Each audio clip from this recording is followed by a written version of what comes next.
Alright, just another quick video, hopefully quicker than the last one.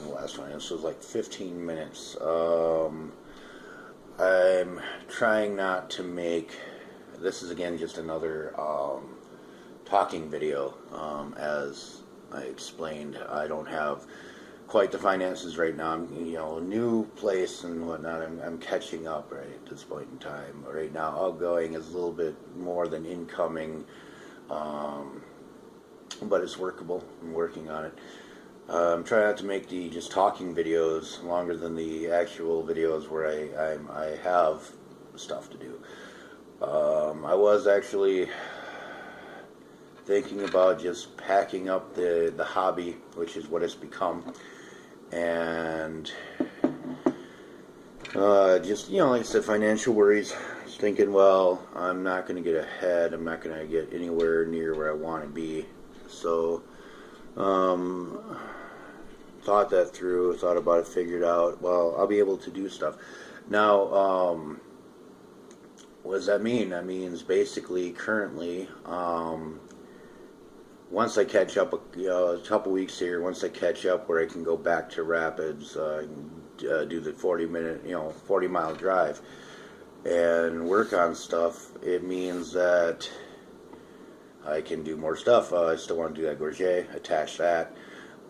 However, currently, it'll still take me a bit to get new stuff out, or new raw materials. So basically, I do have enough raw materials right now to do a few projects. Now, the downside on that is, unfortunately, I can't do a couple of the projects I wanted to do after the gorget is done. However, I have enough raw material. There's a couple projects I want to do that I'll just have to shift basically my projects or my priorities, or both. Either way, yes, maybe. And anyways, so that's where I'm at right now. The gorget hopefully will be a couple weeks in. I'll be able to do it again. I'll be able to finish it up. I do know once I make it again, with that being in, that piece being there and I'm here, I can't do the small shit like fixing those chains and whatnot, whatever. I might need to order a new chain, which might be put on hold then, which that's fine. If that's put on hold, I got another project I'm going to work on. Put that one more, which will be like, I'll work on that one, and then after I'm done with that, then I'll finish the gorget. Yeah, it'll get done, people. Just work with me. I'm struggling. I'm trying. Anywho, let's drink my coffee. Anywho, so again, try not to make this too long. Yet still trying to catch people up. So what I'll be doing is continuing to post these on YouTube as well as Facebook, and I'm still trying to figure out if anybody knows how to set up a Twitter account. Anybody watching this video, if I'm not, like I said, I'm not technologically savvy. So if you could figure out, I got a Twitter account apparently for this other. Okay, so I also do magic tricks, and on Facebook I have a page set up for that, Purple and Magnificent, which I was trying to use to boost a professional magician career, which right now is not going on, is not working. However, I got the page on Facebook. I'm not sure exactly how that's set up. Purple and Magnificent was set up as a page as well, I think. But somehow I have a Twitter account for that one, because I've checked, and on notifications on Facebook, it pops up, this person is following Purple the Magnificent on Twitter. If anybody can help me set up one for the Lone Wolf Biker Gear, give me tips, and tell me how to operate Twitter, please. sad face? Or does it just look, I don't know. That'd be great, because I could use that to help update things and whatever, pull in more people maybe. So I'm still trying to figure that out.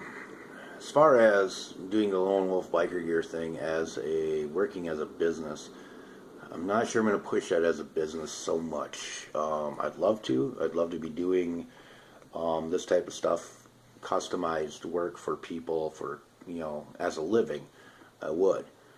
But I'm going to run it just strictly as these videos on YouTube and on Facebook and stuff, and on the page.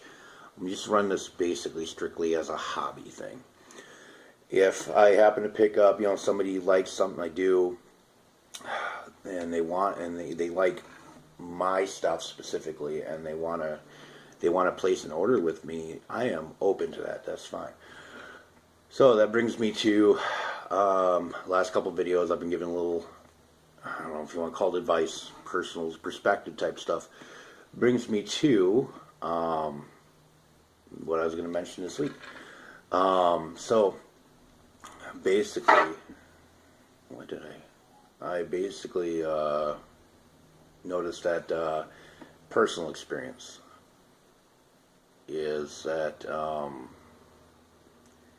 what did I say? I said, hold on, bear with me. I've got a million things on my mind. People who try to cut you down. I'd also like to apologize for a video I said before where I said, as a craftsman, I don't consider myself a craftsman. I don't consider myself a blacksmith. I don't consider myself a armorer. I don't consider myself a leather worker. I do leather working. I do armoring. I consider myself as a hobbyist, I guess. That's labeled correctly. Quite frankly, my work's crap. You've seen it. I'm not. I have no delusions. I like it though. However, a lot of opinions vary, and I get some good, I get some bad. Apparently, my work is crap. That's fine. I'm okay with that because I like it. To me, it's not crap. Now, I've come across, that being said, I've also come across people who have, when I've tried to push this as a business, I've had people who have said, well, I can do that better. I can make it better. I can do that. And what you got to realize is when somebody is independent like this and they do this and they try and make money, or they try to make money, and you've got, especially when you're talking to potential customers. I'm talking to potential customers, and somebody really likes my stuff, which they're entitled to that opinion. I've had people come up, especially people I know. Well, I can do that better. I can do that. That takes that person, some of those people, okay, we'll go with that person. That's fine. I don't have the policy the customer's always right. Okay? My policy is, fine, customer's only right if it's helpful. That's my policy, okay? So you coming up to me, and especially you coming up to me when I'm talking to people and saying I can do that better, and taking potential customers away from me, that's fine. You do that. Because if you can't hold up your end of the bargain, and you cannot do it better than I can do it, or you can't do it at all, they're going to see through your lies. They're going to see through your bullshit. And they'll come back to me. If you come up to me personally and talk to me and try to get that big head and big ego, like, as I'm wearing, like, say I'm wearing my jacket, I noticed you have this lamellar. If you know your stuff, on the back of my jacket I have the plates you've seen in the one video, and also pictures I've posted. I have some metal plates on my jacket. Those are called, it's the way that's laid out is called lamellar. So if you come with me and say, oh, it's, lamellar, I can do that. Well, then do it. I don't need your business. I don't need your shit. You're not going to make me feel bad about myself. Okay, granted, I'm not good. I'm not the best. I'm not, like I said, as I said, my work's crap, but I like my work. I like what I do. I like my stuff. You're not hurting my feelings. You're not going to sit there and make me, you're not going to sit there. First of all, I can do it, so I'm not going to come to you and have you do something that I can do. Second of all, you're not going to make me feel bad. I'm not going to quit doing what I do because I like it. I have fun. I enjoy it. I love it. You're not going to make me think, well, maybe I should just stop doing what I do. I've had people tell me that what I do is illegal. It's not illegal. It's First Amendment freedom of speech, or it's creativity. There's nothing illegal about what I do. If you can prove it, prove it. If you can't, all you're doing is wasting your breath. Same thing with trying to make me feel bad. Same thing with telling me that you can do it better than I can do. You're just wasting your breath. Seriously, and what do you hope to accomplish at this point? What, you feel better by making me feel worse? What kind of human being are you? If your main prerogative, the only way you can feel good about yourself is by making other people feel this small, then what kind of failure as a human are you? If you've got to downgrade everybody, if you've got to talk down to people, if you've got to insult them just so you feel alive, you feel good, I think you should rethink your life choices. My opinion, personally. My honest opinion. But basically, yes, I've come across this. Well, I can do it better. I've come across, I've come across that in both ends of the aspect. Somebody asking me, somebody coming up and liking my stuff, which is great.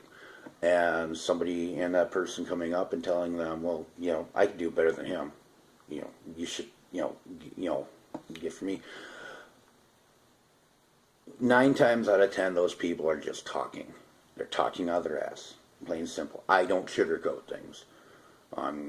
They just talk out of their ass. And, I don't say nothing. I just, all right, that's fine. No, you like, okay, fine. They can do it better. They can do it cheaper. They, for less money. They can do it whatever. All right, fine. Go find out.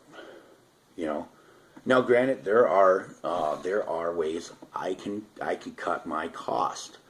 I can, for example, I'm not saying that they may be able to match or beat my prices. They may or they may not be able to.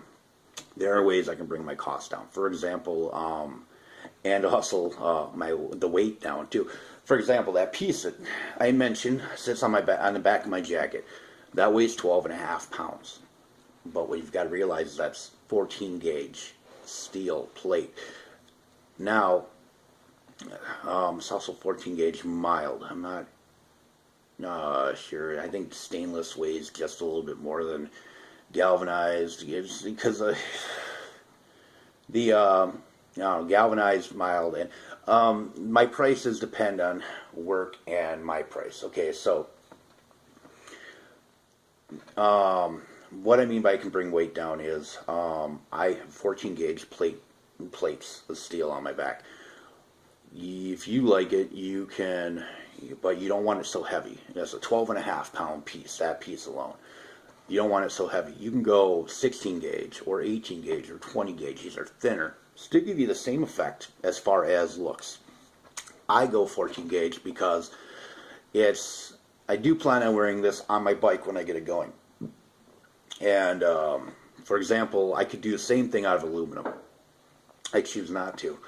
Aluminum isn't as durable as steel, first of all. And second of all, steel's got a higher melting point, which means it's also got a higher abrasion point. So if somebody cuts out in front of me, I tip the bike and I go sliding across on my back, I'm going to spark, which also is really cool. That aluminum does not give you that effect.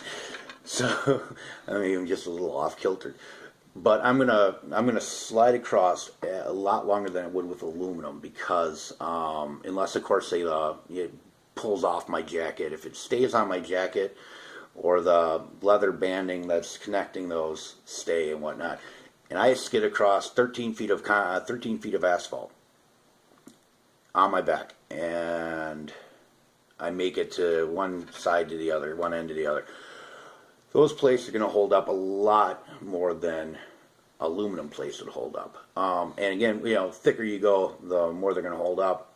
Thinner you go, they're going to wear. They're going to grade out a little quicker, just because there's less material. It's not the quality is less. It's just if you rub on a 2x4, you're going to wear it down faster than if you rub sandpaper. If you sandpaper 2x4, you're going to wear that 2x4 down, say a pine 2x4. You're going to wear that pine 2x4 down faster than you would wear a pine 2x6. Or 4x6, I should say. So thinner it is, the faster it's going to wear down. So say you like my stuff. I guess this is not going to be a short video. You want it lighter. Well, it's also going to be cheaper because say you want mild steel, depending on the material you want. Say you want mild steel, but you want a 20 gauge plate. Well, that's going to be cheaper because my cost of 20 gauge is less than my cost of 14 gauge. And now the material is going to be different too. So say you want that out of 14 gauge brass. Brass, I think, depending on what the cost of brass is. Brass may or may not be cheaper than stainless. Steel. I haven't priced anything in a while, so I can't remember. I think brass is more expensive than steel. So say you want 14 gauge brass, it's probably going to cost you more. 14 gauge copper, probably going to cost you less because I think copper is less than steel. Now say you want 14 gauge stainless. Well, 14 gauge stainless, now here's where the cost comes in. 14 gauge stainless is more expensive than mild steel or galvanized steel. Okay, so mild steel is cheaper than galvanized, but galvanized is cheaper than stainless. So where say mild steel might be 2 feet per square foot, galvanized steel might be $2.50 per square foot, and stainless steel might be $3 per square foot. So keep that in mind. On top of that, because of that, they've also got different tensile strengths. I can cut through mild steel easier than I can cut through galvanized steel, and I can cut through galvanized steel easier than I can cut through stainless steel. So my cost depends on my work as well. So if it's costing me more to cut through stainless steel, it takes me longer, or I go through more cutting discs or whatever, those are all costs I gotta implement in. My time, so say it takes me 20 minutes to say cut a plate of stainless steel, and it takes 5 minutes to cut through a sheet of mild steel. Well, that's 20 minutes out of my time that takes away from my actual doing the work. My time, even though it's cutting, is still worth money. That's the thing, your time is always worth money. Again, now with the tensile strength being harder, stainless steel is forming stainless steel is going to take more work to form it, more work to hammer it. I got a buddy, I got a friend on Facebook. He's an actual armor. He's an armor. He does really great work, and he did a video, short little video. He's pounding away at stainless, and he goes, "Fuck you, stainless!" And because it is harder to form, it takes more, and all that stuff adds into the cost. So remember that when you go to somebody who actually does stuff by hand. You go to Walmart, you're getting something mass produced by a machine, and your say woodworking, for example. You go into Walmart, you're getting a table, mass produced table that you just have to put it together, or it's already put together. You're getting a table mass produced by machines and by in a place, and they put out like 75 of them a day. Well, you're looking at like your woodworker, your local woodworker, somebody that does all this stuff by hand. One, it's going to be better quality. It's going to take longer. It's going to be better quality. It's worth the extra dollar. Your typical woodworker does stuff by hand. Well, if he's got tools and stuff, well, he'll have tools. Okay, so that's kind of stupid to mention. So he with his tools, it takes time for him to cut the pieces. It takes time for him to do any kind of the not inlaying, routing, anything, say, whatever. It's going to take him time. On top of that, he's going to take more time to make sure it's quality, to make sure it holds up for years. And that stuff you're going to go to Walmart, that's going to fall apart a lot faster. So that way you have to go and buy a new one. The guy working with it by hand, he doesn't care if you come to him 30 years later. The fact that he's gonna, he's charging you for his time and his labor and his cost of materials and stuff. He's not charging you to come to him to get a new table every 5 years, every half a year.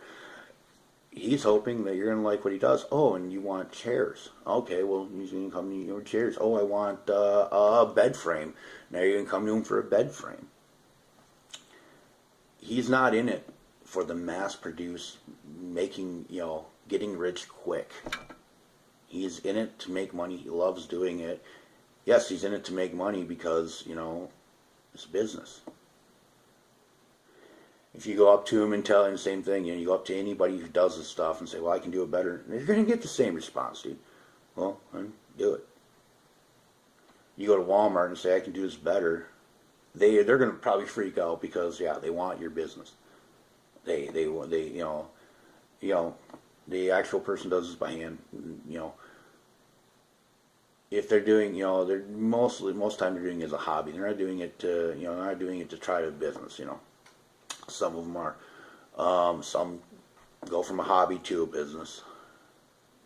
I think I've gone over 20 minutes or so. I can't remember. I don't know. But yeah, basically, you're not hurting anybody's feelings by putting them down. Anybody does this stuff, they know what they can do. They know what they're capable of. They're proud of what they do. That's why they do it. You telling them, well, I can do it better. Well, this is crap. Well, that's fine. Because you know what? There's a lot of people who say that they like their stuff. And your little opinion is nothing over all the people that say, oh, it's really good. So keep that in mind next time you try to downgrade somebody who does the stuff by hand. And also keep that in mind, keep the other aspect in mind when you have people, because you're going to have people that come up and tell you that they can do better, that your work is crap.